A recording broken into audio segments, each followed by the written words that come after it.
Ce qui se passe en ce moment en France n'est pas forcément historique comme le prétendent certains, mais c'est tout de même un événement crucial. Il va falloir prendre part de manière active à ces élections législatives, car on voit des deux côtés les extrêmes revendiquer le pouvoir de façon virulente, même violente, en considérant qu'ils ont le droit de faire cela sans même réaliser que ça va à l'encontre de l'ensemble du peuple français.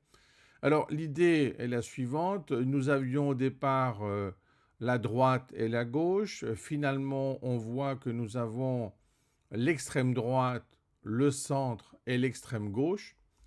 On voit dans l'extrême droite une forme raciste du point de vue global par rapport à la France. On voit dans l'extrême gauche un point de vue radical qui met en avant non pas des valeurs, mais des principes qui vont à l'encontre de la démocratie. Et on se retrouve finalement avec le centre qui tente de s'étendre pour défendre les valeurs de la démocratie. Alors le problème, c'est d'abord que la France est constituée par cette idée liberté, égalité, fraternité. Nous avons besoin des trois.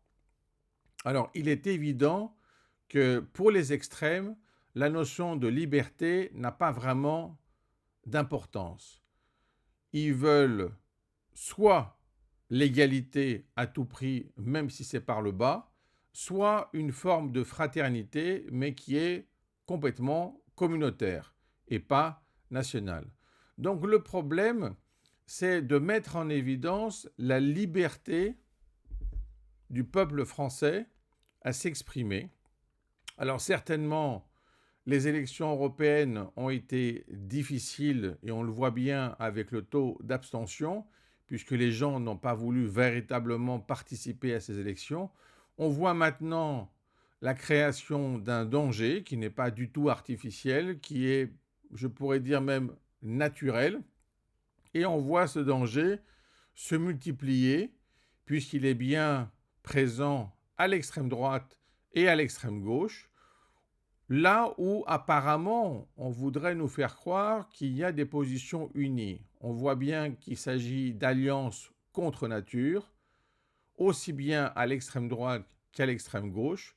On voit bien que ces alliances sont ad hoc, c'est-à-dire fabriquées uniquement pour les élections. Elles ne peuvent pas tenir plus parce qu'il n'y a pas de valeur commune, rien n'est partageable, chacun se restreint à son point de vue et considère que si on met personne en avant, les électeurs vont aller dans leur sens. Le problème, c'est que la France a une représentativité non seulement au niveau national, mais au niveau international.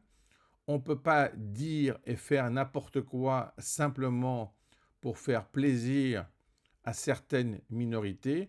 On est obligé d'avoir une envergure géopolitique et cette envergure nécessite une gouvernance qui soit non seulement stable, comme on le dit souvent, mais une gouvernance qui a une vision globale, une vision qui permet de comprendre les enjeux du monde et pas seulement les enjeux nationaux. Il faut faire les deux, bien sûr. On le voit bien au niveau des législatives. On le voyait au niveau européen, mais on a vu que finalement, la grande victoire revient à l'abstention. Donc, il est temps de vaincre cette abstention, car c'est l'unique façon de faire pour que la démocratie soit présente et parvienne à vaincre les extrêmes.